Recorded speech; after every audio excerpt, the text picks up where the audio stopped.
Okay, so thank you everyone for joining us this evening for our London FA Club webinar. So just as like an introduction, just to kick us off, so I'm Gemma Fairy, I'm Football Development Officer for Clubs and Leagues. And then joining me presenting this evening is Paul Bickerton, so our CEO, Aquila Burgess, which is our Head of Partnerships. And we're also joined by Harry Woodley, our Football Safeguarding and Welfare Manager.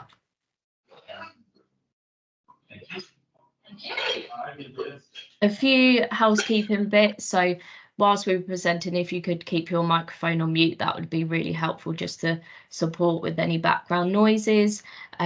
Please have your camera on if you feel comfortable to do so. We would like to see some faces when we are presenting to you. If you would like to ask a question, please feel free to use the chat function or wait till the end of the presentation, as we'd be happy to answer any questions then. If you would like to access the recording at a later date, it will be uploaded onto our London FA website under the webinars section of the Club and Leagues. And then we also want your voices to be heard and for you to be able to interact with us. However, please be considerate of others when asking any questions or any queries. So the agenda this evening, so we have a CEO update. We'll take you through some sections regarding affiliation, pricing, a club portal demonstration, player registration, accreditation, particularly around becoming an accredited club, our racial equality training, and then we'll have a section on any other business. And then after that, an opportunity for you to ask any questions. So with that being said, I'll hand over to Paul. Great, thank you, Gemma.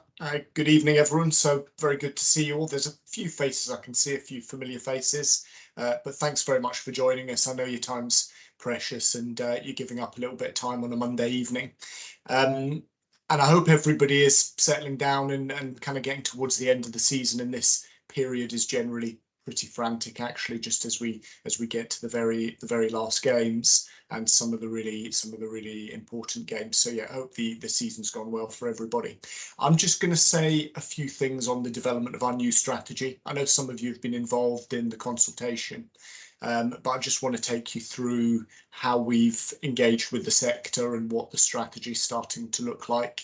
So this is really our plan for the next 4 years, so an important piece of work for us. So I'll run through that, and then it will be really into the detail this evening around affiliation and our approach there. So Gemma, what might be an idea is if I just share my screen, if that's okay, because then I've just got a bit of control of the slides. It avoids me asking you to move it on all the time. So let me just, if you just unshare, I'll just bring my own slides up.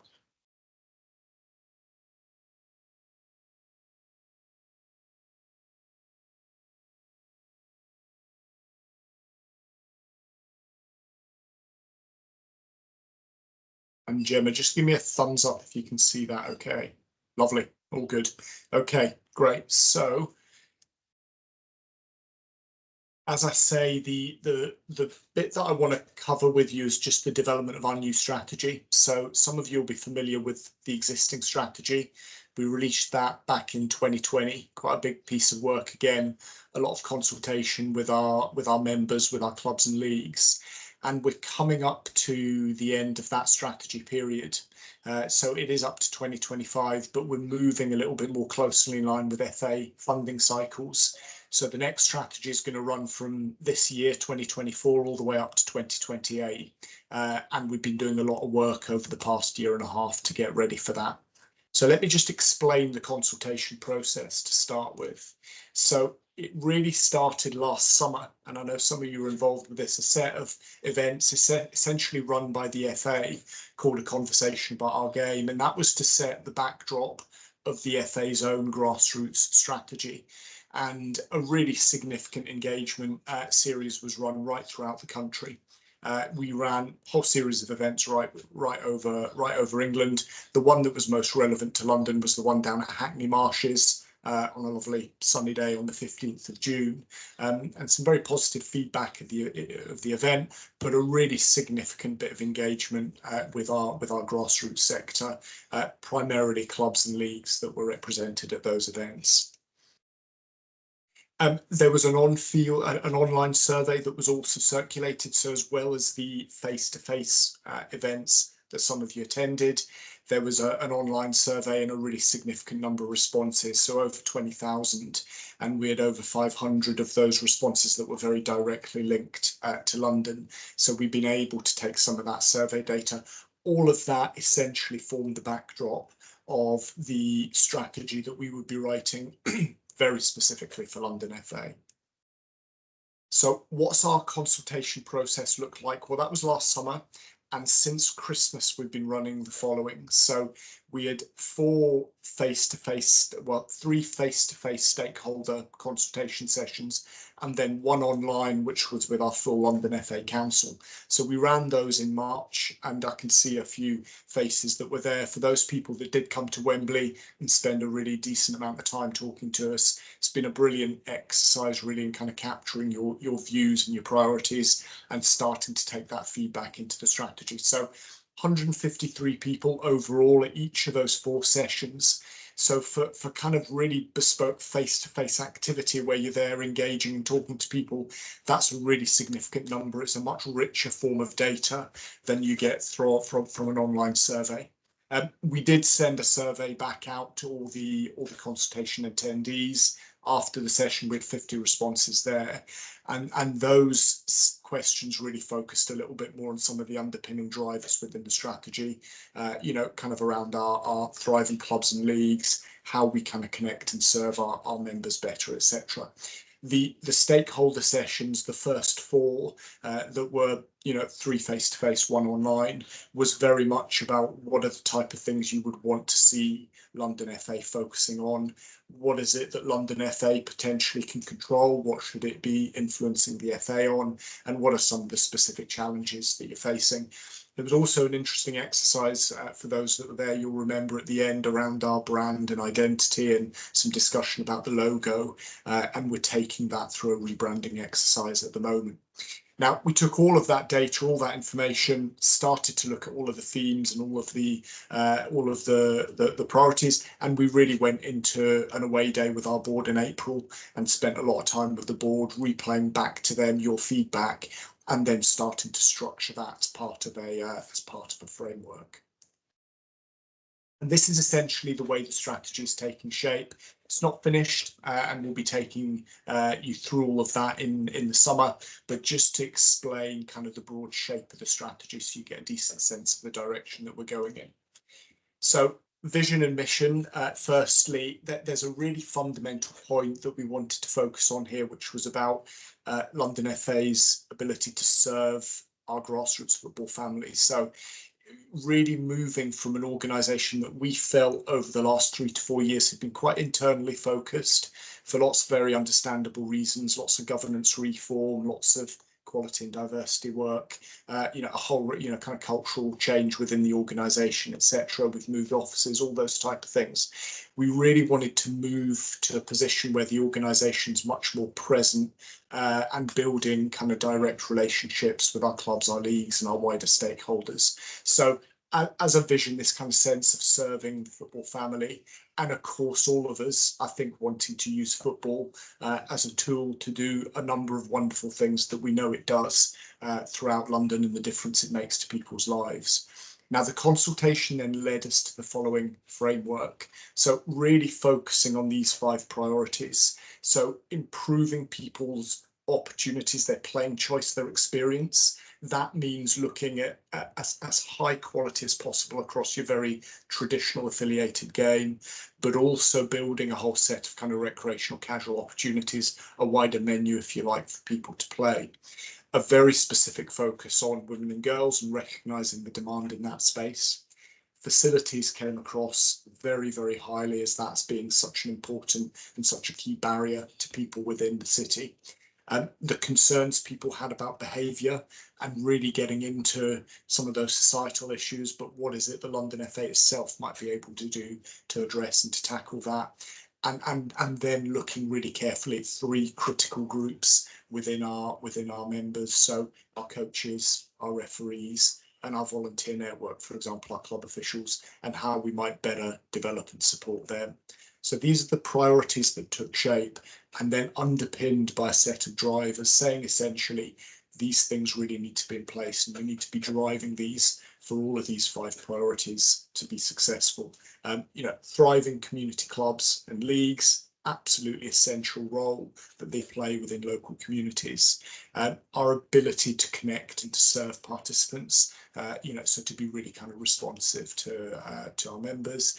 And then when we talk about the games governance, that is everything from running ourselves as a modern business to how we generate more commercial income, to how we maybe support some of that through the sector.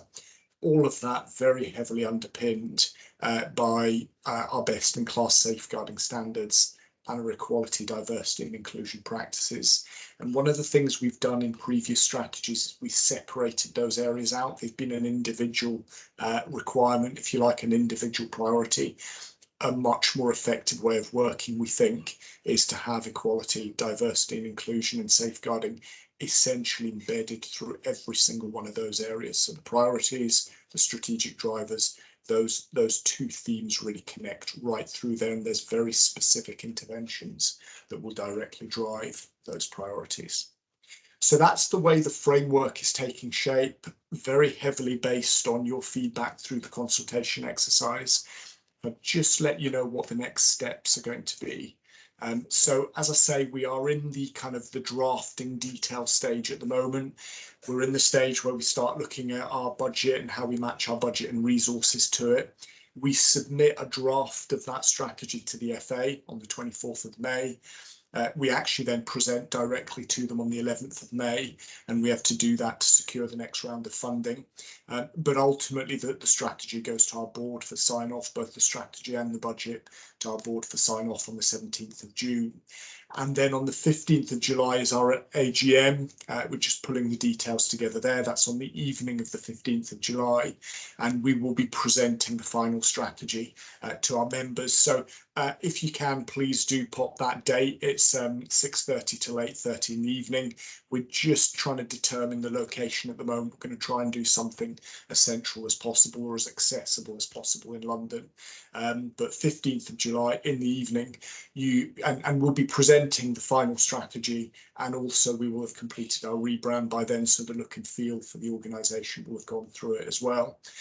You won't fail to notice that that's the day after the Euros final, so who knows, but we could all either be in a wonderful mood, I hope we are, or we could be in a less wonderful mood and need a little bit of good news and something else to get interested in, which is what grassroots football can do. So yeah, keep that date in your diary, and really the final strategy and the detail will be presented to you at that particular point. That's it from me, Gemma. I'm very happy to pause there, and just any kind of queries or reflections people have got, really happy to take that.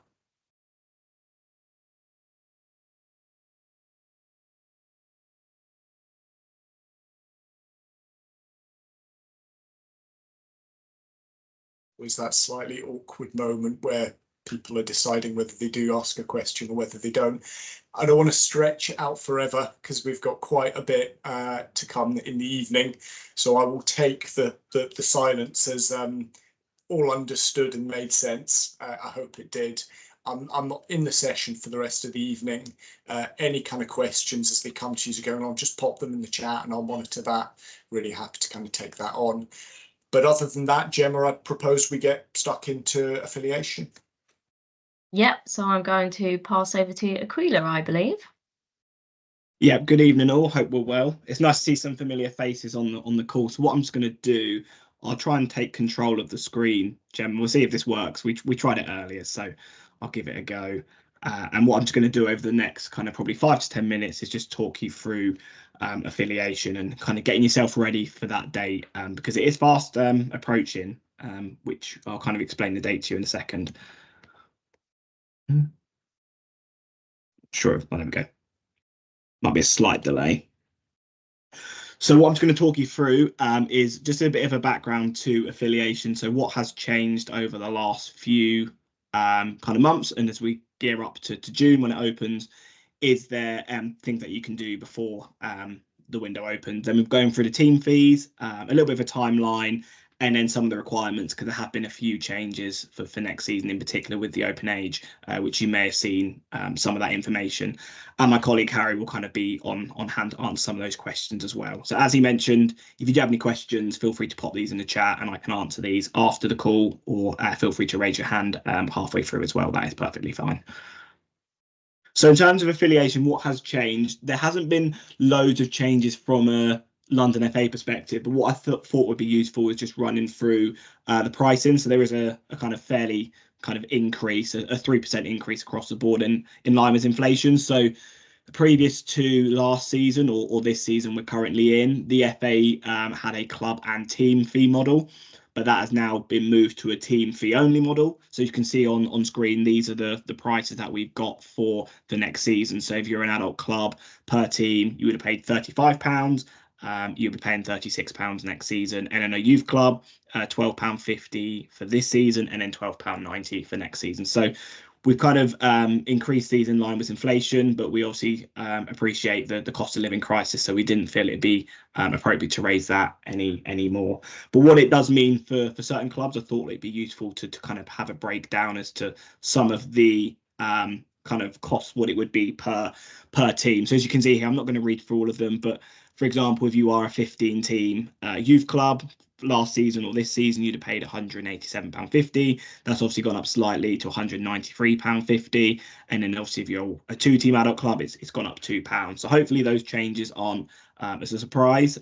But if there are any questions in the chat, more than happy to kind of take those. But what we try to do is try and make it as cost effective as possible. And hopefully some of those costings on the screen will make that kind of smoother for you to kind of get that transition across.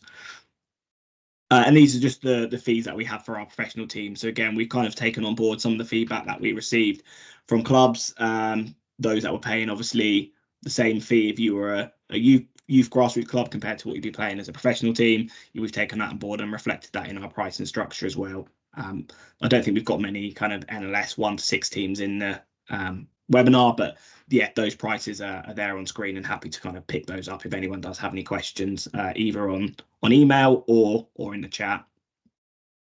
And in terms of our London Cups, not much of a change. You would have noticed that we have added a extra Sunday Cup for next season. So that will likely fall in the £25 bracket per team. We're just working out the final costings, and that will be decided through the Cups and Competitions Committee. So once affiliation opens, we'll be able to give you a bit more of a kind of timeline as to the cost of each of those. And as you can see there, we've got our Girls Cups and our Boys Cups as well, up to under 18. We did run our Girls Cup finals all on one day this season, and we're likely to do that again next season. So if you are interested in those competitions, feel free to note down those prices, or email countycups@londonfa.com as well for more information. So just as a bit of an overview to affiliation, so it will open from the 5th of June. And in previous seasons, clubs will have a designated affiliation lead to support them through the journey. We're also going to be producing an affiliation guide. We've got some videos from last year, which are still in date, so I definitely recommend having a look at those. And kind of the guide will include a checklist, which helps you guide through the process. So if you do have any kind of questions or queries, we've got kind of a step-by-step process. And as this season, affiliation is still completed through the club portal. So that's clubs.thefa.com. And I'll be running through a kind of demonstration to get yourself prepared for that in the next kind of few slides. This is just a timeline as to where we are. So obviously today we're on the 13th of May. We've got our clubs webinar. Next Monday, we've got our league webinar. And then what you can do now from the 13th of May to the 5th of June is essentially just getting yourself ready for affiliation. But also we are there to support you throughout June, July, August. If you do have any questions around affiliation, we've got a designated email for affiliations, and the same with player registration as well. That email address is on the screen. And then the FA are running a club portal training session as well on the 11th of June. So kind of the second week that affiliation opens, there is a national training webinar, which will likely be recorded and uploaded to the England Football YouTube page. But hopefully that gives you a kind of timeline as to where we are with affiliation for the next few months.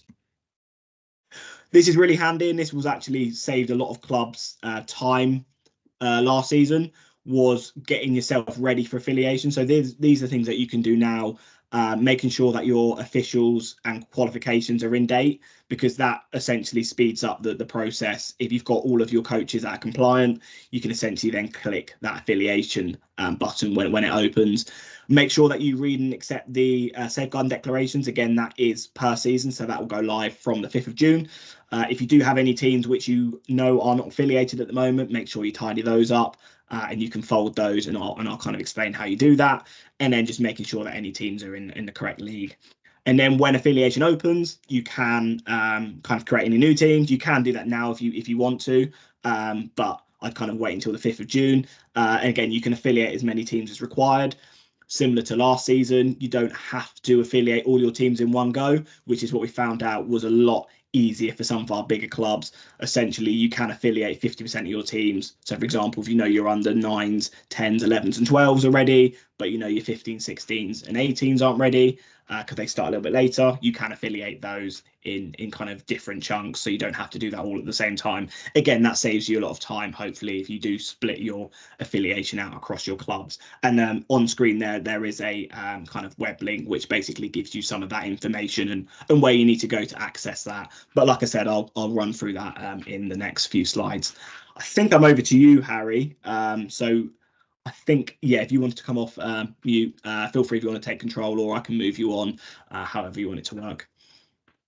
That should hopefully have come through, and I'll hopefully gain control. You should have. Yeah, fantastic. All right, looks like I do. Hello, everyone. I won't just repeat everyone, but lovely to see familiar faces. I'll jump straight in just as a little bit of preface. I know typically those with open age teams, get to the safeguarding part and think this doesn't concern me. That is slightly different this year. As you can see on this page here, actually, that we do have open age team officials and some relevant things that you need to complete in there, but we'll talk to that in just a moment.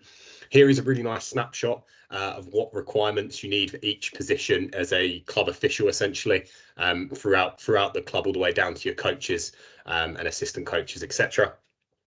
I would say with this, we've got a matrix that's really easy. It will be sent round to all club welfare officers as we start to get closer to the new season. I'm hesitant to add any more confusion towards the back end of this season, but over the summer there will be a role matrix that essentially explains everything you must have versus everything that we recommend but isn't mandatory. Should hopefully move me on. It's not for some reason, in which case Aquila or Gemma, if you could move me on, that would be fantastic. The joys of tech. So in terms of our safeguarding compliance process, this is something that gets asked quite a lot as to how it works, why you get emails from us, what they're about. Essentially, for compliance for DBS, we're quite regimented in the way that we operate that. Your coaches receive an email at 3 months pre-expiry, 1 month pre-expiry, 2 weeks pre-expiry, 1 week pre-expiry, and then obviously expired. And once it exceeds 21 days post-expiry, that's when that suspension is added. Now, for your clubs, please pass this on to your secretaries and club welfare officers. If a DBS is not in the process of being renewed, and by in the process, I mean is paid and verified, so out of your hands, out of our hands with the DBS providers, essentially a suspension is placed.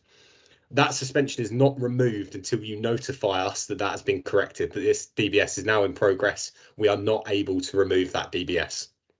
We send plenty of reminders. Once it reaches 21 days post-expiry, your CWO will also receive an email paired with the coach as well, letting them know this suspension's been in place. I would recommend strongly, particularly for new open age clubs that might have under 18s, that will be mandatory for you to have a DBS if you have under 18 players, is that you get yourself set up with a club PIN. Now, if you're paired with a youth club, quite often your youth club will have the facilities to operate a DBS system. That means that you can do them all in-house. If you are a standalone adult club, or open age club, sorry, and you feel like you're going to be needing some 17-year-olds inside that team, your coaches, your club welfare officer are going to need DBSs, and you can get yourself set up. You can email me.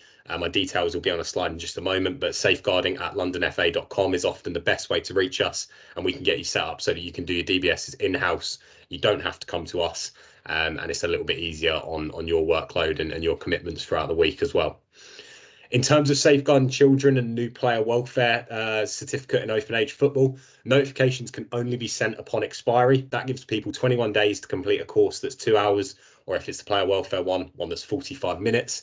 And we feel that's fair. 21 days post that expiring is a fair enough time period, 3 weeks to essentially sit down at a laptop. It's guided learning, self-led, sorry. So you can take that at your own pace, split it into 1 session a week and get it through inside that 3-week period. We can't issue any notifications beforehand. We don't have access to the data, and these certificates are constantly going out of date. So it's something you can also monitor on your club portal by going to officials, and then at the top tab there'll be safeguarding and qualifications. Link to the courses is right there, but if you type in England football safeguarding courses, they always seem to come up. It's really easy to navigate the site. There's plenty of additional courses you can do. One that we're pushing at the moment is parents and spectators. So if you are aware of any parents, spectators that you might want to upskill with regards to their safeguarding, their conduct, etc., I recommend signposting them there. And finally, for the player welfare in open age football and DBSs relating to open age football, the 21-day countdown. So as you can see, that expired, and 21 days post expiry starts the moment you add an under 18 to the team or club.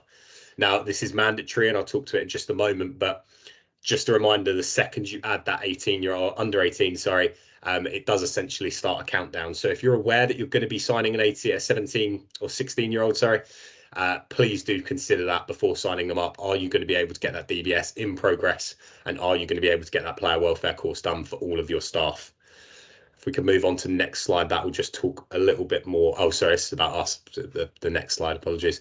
But in terms of utilising us, actually, Aquila, can we go to the next slide and we'll come back to this one? Thank you. So open age, this is the mandatory qualification that we're talking about now that's coming into open age football. It is mandatory for club welfare officers of open age teams, regardless of if you have an under 18. Again, this is explained very nicely on the role matrix. But regardless of whether or not you have an under 18, it is now mandatory for all open age coaching staff. So that includes assistant coaches, fitness coaches, physios, first aiders, the club welfare officer, your core coaching team and their assistants as well. So as I say, it's a 45-minute qualification. It's not long to do, but there is some very good information in there about how you can support some of your players, some of your colleagues, a lot about supporting young people in football as well, even if that's not something on your radar right now. It's good to upskill your coaches in that sense, but it does cover quite a lot of sensitive topics. It covers bereavement, it covers divorce, loss of children, etc. So some really useful signposting tools in there as well, so that you're able to support your players, your colleagues, your coaches, etc., etc. And then Aquila, if we just go back to that last slide. Fantastic. And a final offering, which is open to absolutely anyone.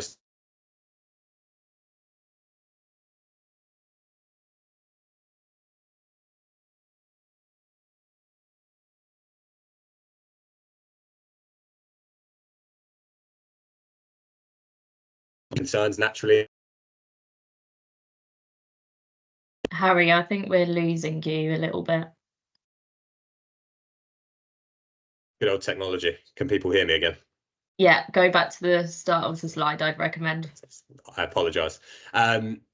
Yeah, essentially utilise us at Safeguarding. We are here to investigate safeguarding cases and support with poor practice and low-level concerns, but we're also here to upskill and educate where possible. If you have any concerns about your own club, you're concerned about other clubs, naturally, you can come in and talk to us about that. We're able to deliver bespoke sessions towards you, what you need, how it can make your safeguarding better at your club, how you can support young people. You know, there's a lot of instances of discipline going on at the moment where we're finding clubs are actually suffering internally by the actions of someone else. We're able to come in and give you the tools and the information to be able to at least effectively signpost, if not be able to tackle some of those problems on your own. And naturally, if there's anything that comes to mind sort of outside of this scope, I try to be as well encompassing as possible without overloading the slide. Please get in contact. We're here to support from DBSs through to behaviours, education, information, signposting. We are able to use it, and this is an open offer to both open age and youth clubs. So please do feel free to utilise this. My phone number is on there. I recommend saving it as Safeguarding London FA, and you can get in contact anytime, Monday to Friday. And a lot of the times I'm available on weekends as well. So, but no promises. But yeah, that about covers it for safeguarding. Naturally, there might be some questions for that. So if you do have any, feel free to ask. But if not, feel free to contact me via email, and I'll be very happy to support. Brilliant. Thank you, Harry. I'll just move us on. Can I just ask one question? Sorry, will we be getting the What's that? slides after this? Yes. Yeah, Lovely. we're sharing the slides. Brilliant. Thank you very And much. what we can do, Gemma, whilst I'm presenting, it might be useful to potentially put that player welfare course in the chat so people can have that. And then if people are active now, they can send it across to their committee and kind of get them started on that process. That might be quite a good kind of takeaway that we can help you with as well. So let me just take control of the screens again. Let me just move us on. Slight delay. There we go. There we go. So essentially, we have got a Be Ready for Affiliation web article as well. And again, I can put that link in the chat once I've finished sharing. And that basically breaks down all of the links as well as to some of the courses which Harry explained doing. So definitely over the next few weeks, whilst we wait for affiliation to open on the 5th of June, it gives you that opportunity to get yourself ahead of the game. And when affiliation opens, then you can kind of hit the ground running and start affiliating those teams. So if you do have any questions around any of those courses, feel free to pop them in the chat and one of the team can answer those because I will be going on to a walkthrough of affiliation. So what I'm just going to do is I'm going to share my screen. So I may have to stop control and then share. Bear with me 1 second. Okay. Hopefully everyone can see that. If someone could give me a yes, that would be great. Yeah. Lovely stuff. So hopefully you've seen this kind of screen. Essentially, this is the club portal, so clubs.thefa.com. And once you're in here, this is where your affiliation takes place and also player registration, which is what I'll come on to in a second. So to affiliate your teams, make sure that you're in the teams tab. And here it will give you a breakdown of all of the teams that you have got currently in your club. At the moment, some of them will say affiliated, some of them may say unaffiliated. So as I mentioned earlier, if you wanted to fold this team, what you would need to do is essentially just click on the team details itself. And then it gives you the option to click fold team. And here it gives you a reason as to why you'd want to fold that team. So, for example, you may say, actually, at the end of the season, we haven't got enough players. So essentially, you just click insufficient players. You can give multiple reasons if you wanted to. So again, if it's not enough playing opportunities, so for example, if you're going into under 17s next season, there's not a league available, essentially, you may want to fold that team. And then what you would then do here is just click on that kind of tick box there. Then you click next. It normally gives you a kind of warning of 14 days. So once you've folded the team and you have made a mistake, you would be able to unfold that team and basically affiliate it if you needed to. So hopefully that does help. But if you do fold any teams and you have players that are attached to that team that aren't registered, you'd need to register all those players again. So just this is a kind of final reminder. But what I'm just going to do is click back here because we're going to go back into the affiliation process. So what I would do here is you can see the affiliate team option is available. If I wanted to create a new team, normally with the screen being slightly bigger, here we go, slightly smaller, I should say, it gives you the option to create a team as well. So if I wanted to create a new team, say I wanted to affiliate in under sevens, you just click create team. Here it gives you a breakdown of the team details and you just kind of follow those steps. Once you're ready, click create team, and then it will take you onto this screen here. The thing that you want to be making sure that you've got everything in place is your officials. So all your officials are compliant. The team ground, so making sure each team has a team ground. Once you have 3 green ticks, you essentially are ready to affiliate. So what I'm going to do here is I'm going to try and affiliate a team and it'll give me a warning. So here it will say you have no teams ready to affiliate. So what I would then have to do is check the officials. So I can either check the officials through the team itself, or I can check them through the officials tab here. Here you can see I'm the only official for this club.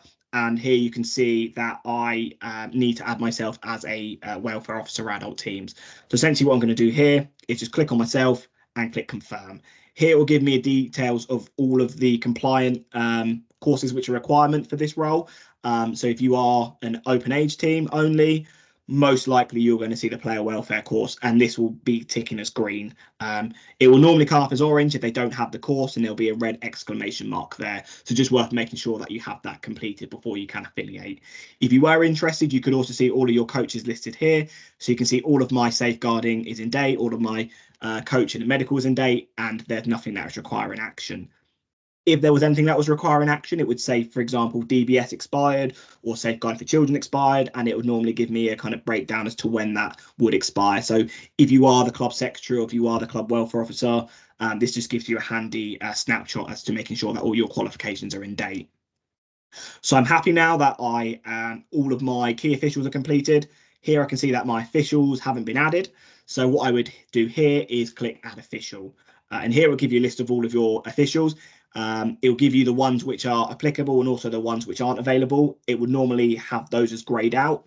If they're greyed out, it means you can't add them to the team, and it's most likely that they are not compliant, either through probably a DBS or Safeguarding for Children.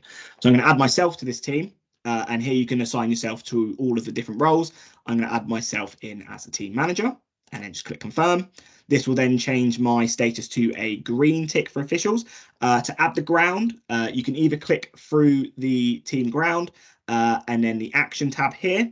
But if you wanted to add a new ground, so for example, if you'd moved from last season to a new ground, you can just click on My Club, click on grounds, and it gives you all of the available grounds which are already populated.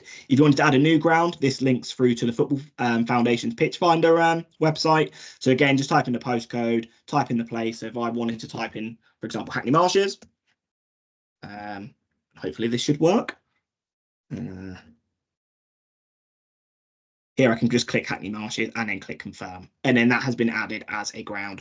So if I wanted to go back into that, I could either update it through the team ground, or what I'm going to do is I'm going to go back into the team itself and then click team ground here. It gives me the action. So I'm just going to click on this little pencil and then I'm going to click Hackney Marshes. You can also assign this for a training ground as well. Just to let you know, you can only add one match day ground. So what I would recommend here is put the ground that you are most likely to be playing at. But if you had multiple training grounds, feel free to select those. So I might just pick these two, for example. Here it now gives me the green tick. So it means that this team is hopefully now ready to affiliate. And now what I'm going to do here is click affiliate team. Here it gives you the option to make sure if you want to enter any county cups, you can do so. So if I wanted to, I can click no to take me back, and then I can click on this manage county cups.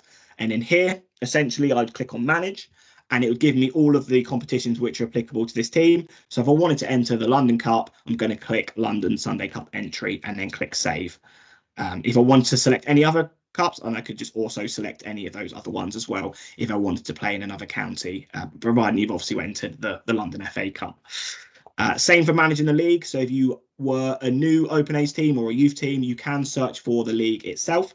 So if you just click onto the team itself, click the tick box, click assign.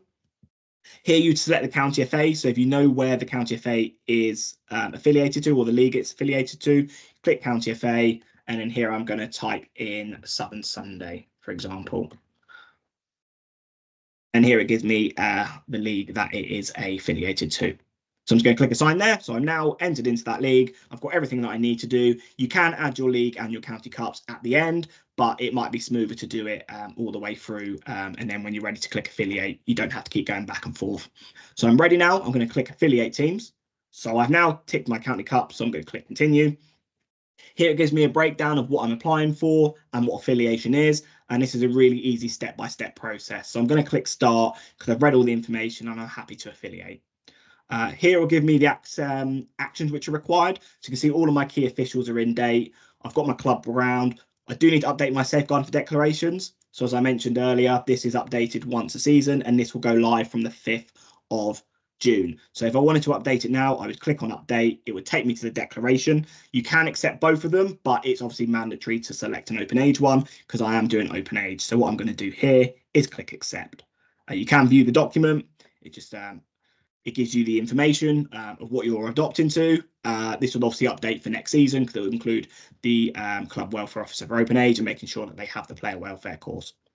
So I'm happy with that. And I'm going to click accept. The next thing I'm going to do, so I'm going to go back to my affiliation. So I can click on the back two. Now I can see that I have got my key officials, I've got my club grounds, and I've got my safeguarding declarations. So I'm happy with all of that, and I'm going to click next. Here it will give me a list of all of my teams to affiliate. It will only give me the option to affiliate the teams which have satisfied the requirements. So if you have, for example, 10 teams, it will show all 10 teams, but you'll only be able to affiliate those which are kind of compliant with the correct age group that you're looking to affiliate with. So next I'm going to do is click next, because I can only affiliate this team. Here you have the option to purchase your club insurance. So again, you can purchase that through London FA. And that's a public liability. So if you wanted to purchase public liability separately, you'd have to make sure that it covers you for a minimum of £10 million, and it lasts from the 1st of July to the 30th of June 2025. But alternatively, you can purchase it through London FA at a discounted rate. If you wanted to purchase it separately, you'd have to upload a copy, and that gets submitted to the County FA to review. So I'm going to purchase it through London FA, and I'm going to click next. Here it gives me the options. Again, this is obviously our testing site, so some of these numbers and prices will be slightly different, but just to flag, the insurance prices will be the same as they were for this season, for next season as well. So I'm going to purchase the public liability, and I'm going to click next. If you were interested in finding out a bit more about the documents, you can just click on that, and it gives you a PDF which breaks down what each of the cover consists of. So I'm going to click next. Similar process for team insurance is the same for club. If you purchase your team insurance, make sure it's per team. So if you have 10 teams, make sure you select 10 personal accidents. If you only select one, it won't allow you to do that. You have to have a cover for each team. So you can either purchase it through us, or you can upload it through London FA, through your kind of club portal, and then we can review it from our side. So I'm going to click purchase insurance. And here it'll give me all of the options which are applicable to my team. Again, this is just giving me a breakdown of all of those. So for example, if I wanted to select Excellence 100, I then just scroll down. If I had multiple teams, I can multiply the number of insurances per team, which makes it a lot easier. So if I wanted to apply it to all, if I had 20 teams and they all want to have the same insurance, we could do it that way as well. So I'm going to click save. And again, you can review the documents as well, what each of the cover consists of. Then I'm going to click next. And here, essentially, it gives me a breakdown. So if I did want to go back to a part of the application, I would then be able to review that. But again, it gives me a breakdown of what I'm paying for, what my club insurance is, what my team insurance is. I then can select proceed to payment. And then once that is completed, I then go into my payments tab, and then I can then select proceed to pay. So I click on this tick box, click proceed to pay. And then I would pay my affiliation. And then once I have paid my affiliation, this status then changes from invoice to affiliated. Just as an FYI, affiliation numbers no longer exist. So leagues will ask for your affiliation status. So if you just send them a screenshot of that, that is perfect. But they will also be able to see that if you've entered one of their league competitions, you'll be able to check if they're affiliated as well. So that's a kind of quick whistle-stop tour of the club portal. Like I said, it takes place through clubs.thefa.com and also the payments. So if you were struggling to find your payments kind of at the start of the season last year, make sure that you head to payments. They won't appear in the whole game system as the FA start to phase out the use of whole game system and move this into club portal. I might as well go on to player registration as well whilst I'm here. So player registration, again, will open from the 5th of June. So again, all you would need to do is click on your players here. And here it'll give me a breakdown of all the players that I've got. It will say I'm registered because obviously we're going into a new season.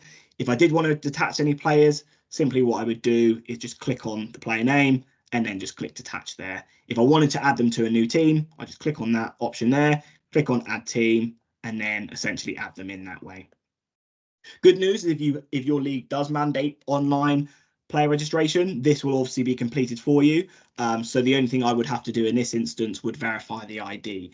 However, if you've chosen offline consent, you have to do that each season. So in the long run, it may be worth doing online registration because that lasts for 5 years, whereas offline only lasts per season. So you'd have to redo that again.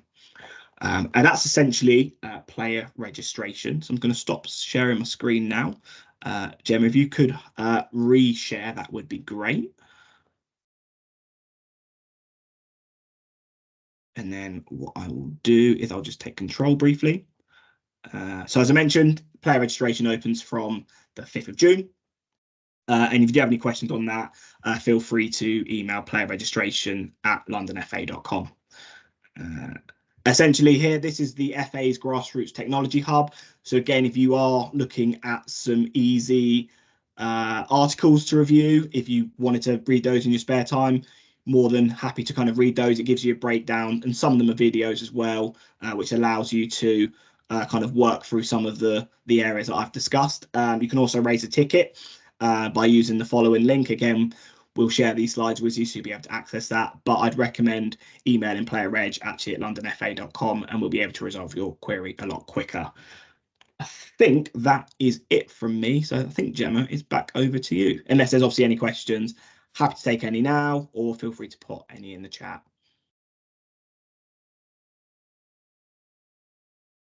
Perfect, thank you, Aquila. So next we're moving on to, we're moving on to England Football Accreditation.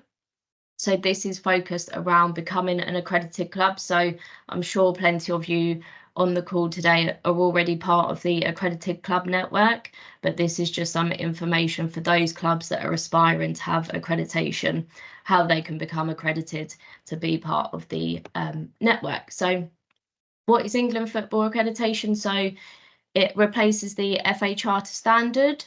So this is the new framework for club and league accreditation. England Football have brought this in as like a vibrant national club and league network to ensure that it delivers inclusive football that's fit for its community that it's within. It's also an opportunity for the FA and County FA to recognise clubs and leagues who want to ensure that they're raising standards and being able to maximise playing opportunities for individuals to be able to participate, but it's also a lot wider than that. It's also about creating an ideal environment to nurture coaches, volunteers, and ensuring a wider diversity landscape within the football club. It's to ensure football is accessible, ensuring that it's sustainable and safe. So how are we helping those individuals to successfully run football on and off the pitch within the different roles to create a club and sustain a club, but also, again, those playing opportunities for those individuals. And lastly, it ensures provision centres around respect standards and behaviours. So when individuals aspire to become an accredited club, we really want them to think about behaviour and respect at the forefront and how they're implementing that throughout the individuals that they have within their club. So moving on to some rewards and recognition. So what does being an accredited club mean? So it can lead to a variety of opportunities ranging from facility improvement. So how can we support individual clubs with funding to develop their facilities that help with demand, for example. It can also lead to being part of the club programme, which is led by England Football. So this gives you access to mentors, ambassadors, club consultants to really help you focus on that sustainability aspect. Invitation to webinars, events and conferences. Again, that County FA recognition. So this season for our newly accredited clubs and our also clubs that went through the renewal process, we heavily promoted them on our social media platforms to ensure that they're feeling rewarded when they are completing this process. It's an opportunity for clubs to be up for national awards. So, and then also likewise for our County FA awards. So to be put forward and nominated for those awards, clubs have to be accredited. So that gives you another layer of why clubs can aspire to become accredited. Developmental support to support to grow provision. So if you're a one team, for example, you have a one youth male team, for example, when you want to grow that provision, we can support you as your County FA in different ways in how you can do that. And then England Football also have their own benefits that they provide to accredited clubs. So that range from Nike Football's welcome pack, an asset pack to support you through accreditation and continue be an accredited club, and then also a certificate for the club to be able to promote themselves as an England Football accredited club. So I'm just going to take you through the accredited club pathway. So the accreditation statuses range from 1 to 2 to 3-star, and these are all based upon the opportunities and pathways that you deliver within your club. So to be a 1-star accredited club, you must offer a minimum of 1 affiliated team, male or female, at any age, playing with an FA sanctioned league. However, if you have 1 disability team, they just need to be affiliated. They don't have to be playing within an FA sanctioned league. So here it gives you 3 examples. So you might have 1 male team, or 1 female team, or 1 disability team. Then moving on to 2 stars. So this is when we're talking about growing the pathway. So on this slide at the moment, you have the male pathway, which is kind of that initial provision that that club have. So here, if you're focusing on the male pathway, you must offer at least 1 team in at least 8 youth groups, and then offer at least 1 adult team ranging from under 19s to open age. Then to add to the 2-star for this, you would need to have either 1 female team or 1 disability team. Then 2 more examples here. So we've got the female pathway.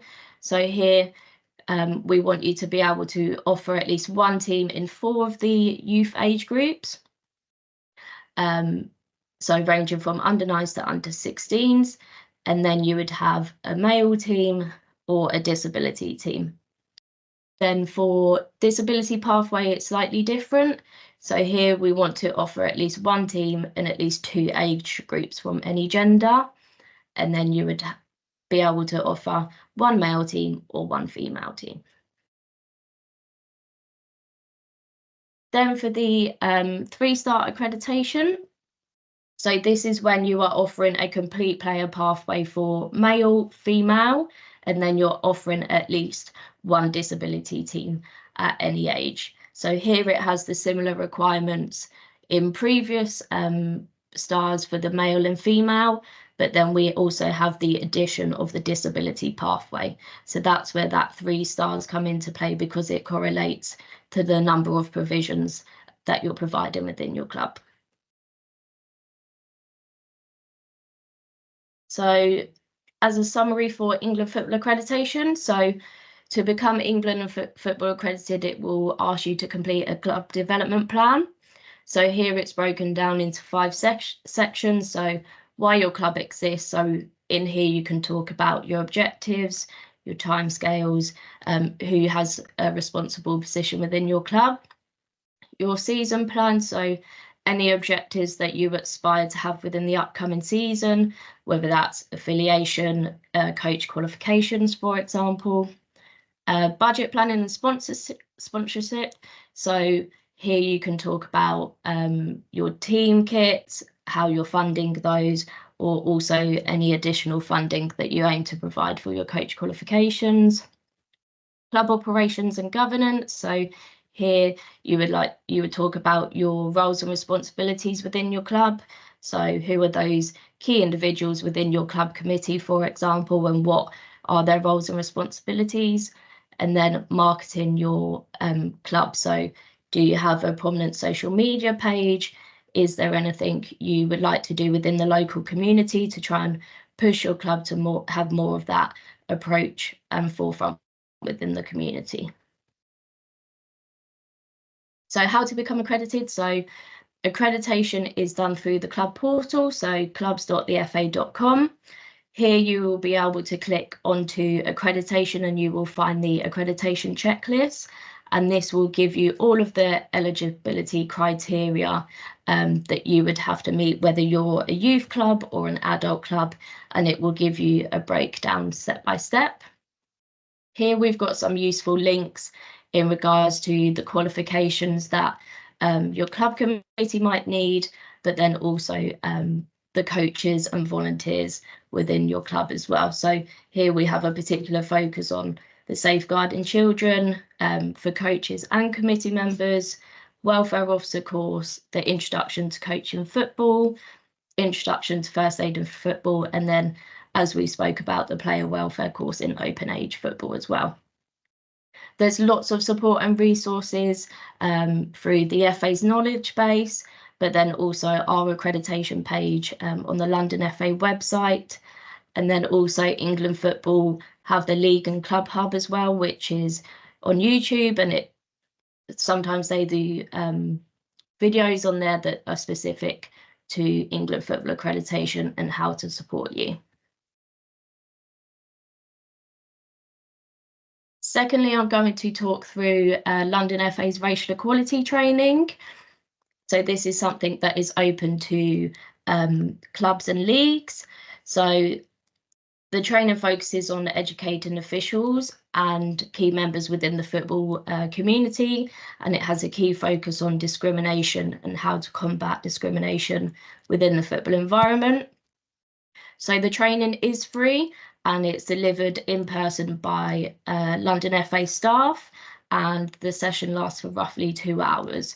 So within the session, it will cover key topics such as effectively promoting race equality and how to tackle racism, the power and impact of language, how to effectively challenge racist attitudes and behaviours, and then also action planning. So this is for you and the delegates that join the training. How can you plan and prepare for scenarios that you might experience within your club, and how can you start to heavily promote race equality within your environment, and how do you feed that out to your footballing network?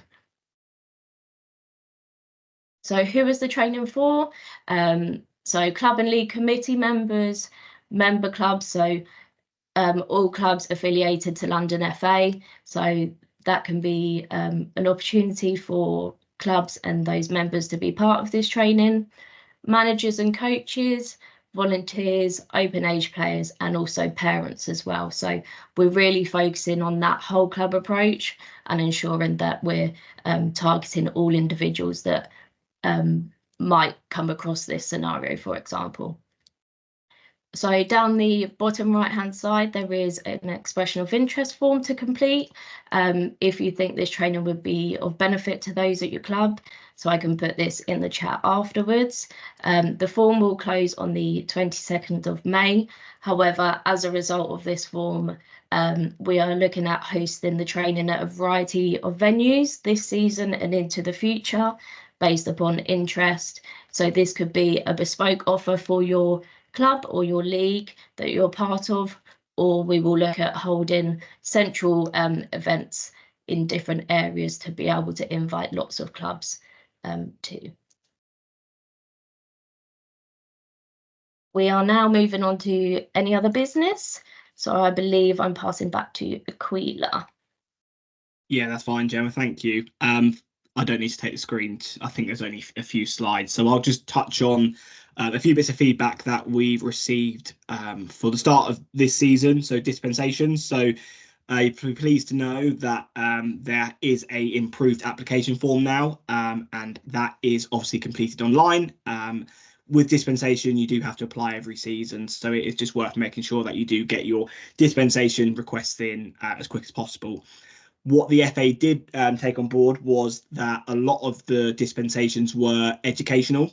So, for example, if you do have a player that is a year below in school, you are unable to add that player to the team above that they will be playing in as a, say they were an under 13, but they want to play for an under 12s. Oh, I think that might have disappeared, Gemma.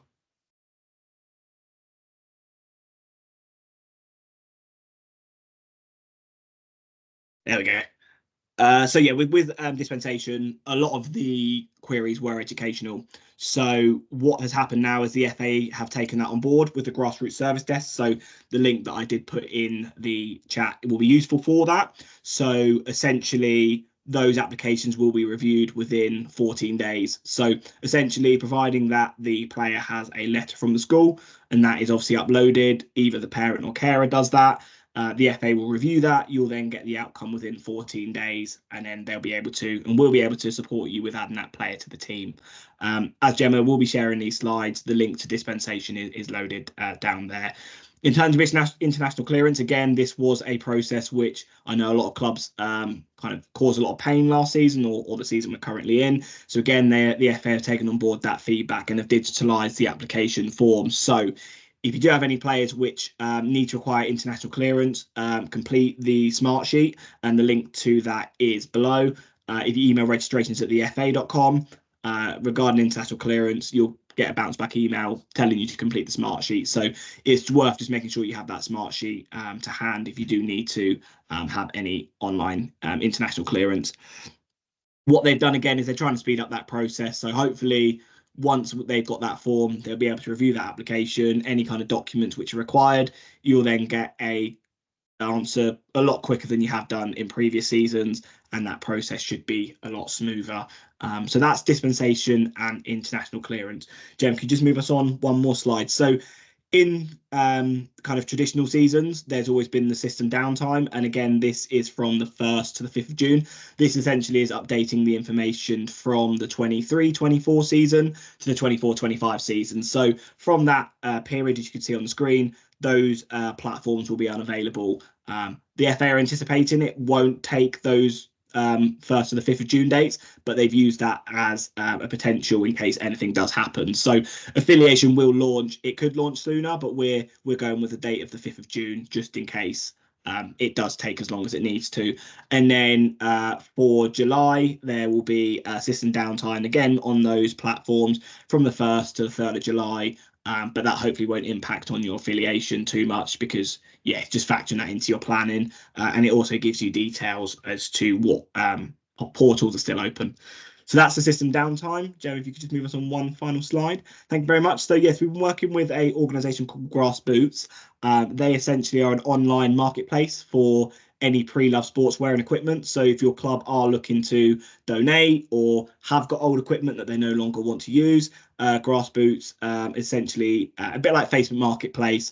You put your advert on their website and then you reach out to those clubs or the individual selling it, and then you arrange a time to pick it up.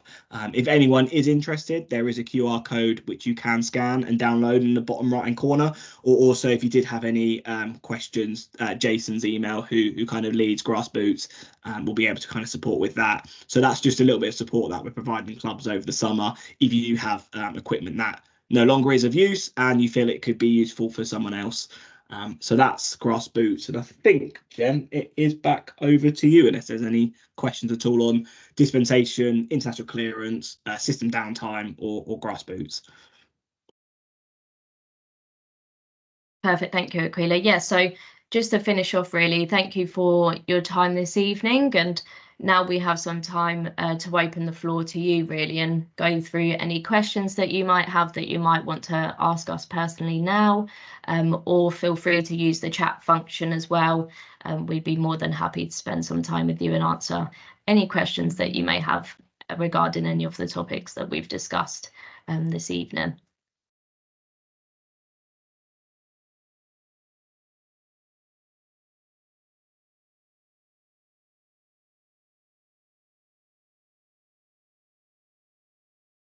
Oh, we have a hand up. Go ahead. Hi, can you see me? Yes. Hear me? Hi. Yes. My name's Nami. I'm the chair of Limehouse Laces, the girls' football club in East London. A question we have is that we've recently actually completed our accreditation. We have consistently been a 2-star club, but this round we I don't want to say downgraded, but we lost one of our stars because of the new requirement that going through the girls channel that you have a boys team. I'm just wondering how, as a small club, as many of us are volunteers, but what we think is unique about our club is we're in an area of London that is predominant, has a huge Bangladeshi Muslim community where a lot of the girls would not be playing, but for the fact that we offer an all-female environment. And we're just wondering how being required to have a male team, we would ever be able to get our 2-star accreditation, because we don't have the capacity to open up to a male team. And the reason the club was started is that there was a huge supply of boy teams in the area and not any girls team. And it doesn't seem like we need to offer boys team. There's already those options across the borough elsewhere. Yeah, no, that's completely understandable, your point of view that's coming through. And yeah, I'd be more than happy to talk through kind of like the provision that England Football have given us as well. So previously, particularly after COVID, clubs have kind of been given a grace period in regards to ensuring that coaches have the right qualifications. For example, they're meeting the criteria that matches the 1, 2, or 3-star provision, for example. And I completely understand where you're coming from in ensuring that you're offering female football and ensuring that it's readily available for those within your community. The FA and England Football are going down more of that route of ensuring that the stars align to the provision that's being offered from clubs. However, if you would like to aspire to that 2-star accreditation again, there is the opportunity to become a linked organisation. So if you have any close connections within the male football network within your local community, you can become a linked organisation, and I'd be happy to support you and send you some information on that, just so then it's kind of building that infrastructure to kind of meet that 2-star accreditation as well, and how you can support one another as 2 clubs, but you've just got that linked partnership there as well. Hope that answers your question a little better. It does. I'm just quickly with the linked. Does that mean you'd be using the same facilities? Because then we're back in the same, or is it just linked by name? Or yeah, so no, you don't have to share the same facilities or anything like that. It just shows that you have an extra partnership within the community, for example. So that could be a way in exploring to gain that 2-star accreditation again. It doesn't mean you have to play at the same venues. It just means you have more of that collaborative approach in offering opportunities within your community. So you can still focus on that female pathway, for example, but then you'd have the addition to signpost any individuals to your linked organisation, for example, if they were exploring male participation. okay, thank you. That's okay. I think we've got Jenny with a question, and then Brett's coming in.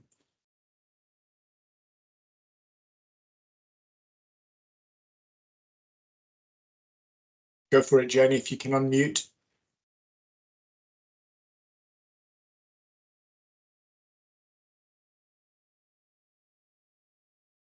Might be having a bit of difficulty with sound. I think, Jenny, just pop it in the chat. That's absolutely fine. We'll have a look. Over to you, Brett. Yeah, evening all. Thanks for the detail over the last hour. It's been really helpful. Thank you. A couple of questions really. So one is our female pathway. We've got increasing amount of teams, which is great. We've got 2 different pathways in terms of community and sort of more of a talented pathway, which are sort of playing in JPL, and then the more local leagues for the community, and both doing well. Where we found it hard last year, we're trying this year, between the gap between under 16s girls and then the senior female, is introducing an under 18 team, and it's the challenge has often been the amount of under 18 teams from in the region that are going to compete, because the gap, they're going straight into female. Do you have a view as to, do you think under 18s will be sort of feasible next year and there'll be enough applications? I know it's too hard to tell, but do you know if you've had enough sort of I guess inquiries around under 18 football for girls in regards to contributing to the pathway? Yeah, I wouldn't be able to answer that with a solid answer. I know this has been a discussion point in regards to female adult teams contributing to the pathway, because I know the current provision only goes up to under 16 in regards to contributing to the pathway. But it's definitely a question that I can raise further and get back in contact with you, Brett, if that's okay. Yeah, that'd be great. Thanks, Gemma. No problem. My other question was just around the cups and competitions, which again run really well, and I thought the finals were excellent. Showcase. Would that get picked up at affiliation? So I've often taken the approach where we put them into the affiliation, we click the box and say what London Cup we want them to be in, but I also follow that up with an email to the guys at that email address just to confirm, because there's a lot of teams that we're entering. And the second part of that question is there's often, it's more so probably the Cell Kent League, I would say, where we've got some under 12 teams going into that cup, and they either appear to get late notifications, and we end up getting sort of double booked on a Monday, Tuesday, and there's this frantic thing to remove the Cell Kent games that have been cast. So is there a way of, I guess, overcoming that sort of admin burden on any given week where we've got teams playing in 2 competitions? I mean, I can pick that one up. Yeah, it's on the second point, Brett. It is definitely an area which we've been trying to get better at in terms of that communication out, because we know trying to book facilities is very difficult. And if you do have a game, obviously on a Saturday, and you've been notified on a Monday, yeah, we're trying our best to make sure that. So I can take that away. Would you be able to just repeat your first point? Because it did cut out slightly for me on my side. Yeah, sure, no problem, Akila. So yeah, just on the affiliation. So when we affiliate a team, each team we select whether we want them to be in a cup competition, and then it's either London Saturday, London Sunday, at the respective age groups. Is that all that's required? I mean, I've normally sent an email as well, just as backup, to say these are all the teams that we're expecting to be entered into the Girls' Cup and the Boys' Cups. But should it all get picked up from that affiliation? Yeah, I mean, you can do it at affiliation. I mean, with the county cups, there is or London Cups, there is a slight deadline on that, so you can go right up into the deadline if you wanted to. But obviously, if you open and you want to affiliate on the 5th of June, then essentially you could put all the teams that you wanted in. But then if you actually decide, hang on, I want to add my under 14s in say July, and the deadline for that is August, that's perfectly fine. So probably what I would do in that instance, Brett, is probably put the teams that you know 100% are going to be in, and then if there are any teams that you might need to pick up a little bit later, providing you meet the deadlines, you obviously have a chat with Jamal, have a chat with Alfie at County Cups at London FA. But yeah, that's probably the approach that I would take. Hopefully that answered your question. Yeah, no, it does. Thank you. Cool, lovely.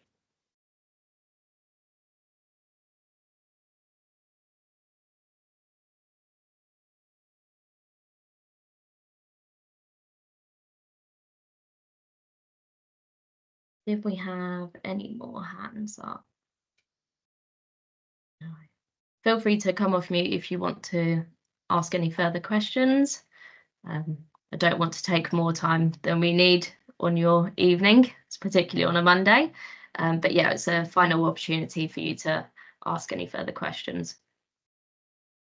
Sorry, just one more for me, actually. Where players are transferring over from another club and coming over to our club, presumably when we register them, it will show if they're carrying with them any suspensions that are coming with them, both at a youth and a senior level. Yes, essentially when you add a player in, they'll say suspended at the top, and you'll be able to see obviously potentially what their suspension is. However, if you are querying it, Brett, just let our player reg team and we can look into that for you. But yeah, essentially you'll be able to do that from the 5th of June. There'll probably be a notice of approach, because obviously that will need to potentially take place if they're going to dual register. But yeah, from your side, it was looking more at the suspension. So yeah, it should say, but just let us know if you're unsure. Sure, thank you.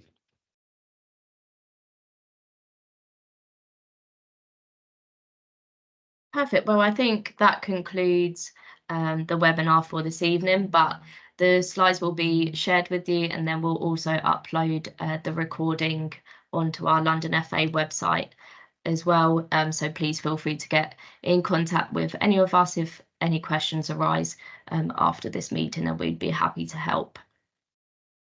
But yeah, feel free to go and enjoy 15 minutes earlier of your evening. Thank you. Thank you all. Thanks, everyone. Good night, Take everyone. care. Bye. Thank you all.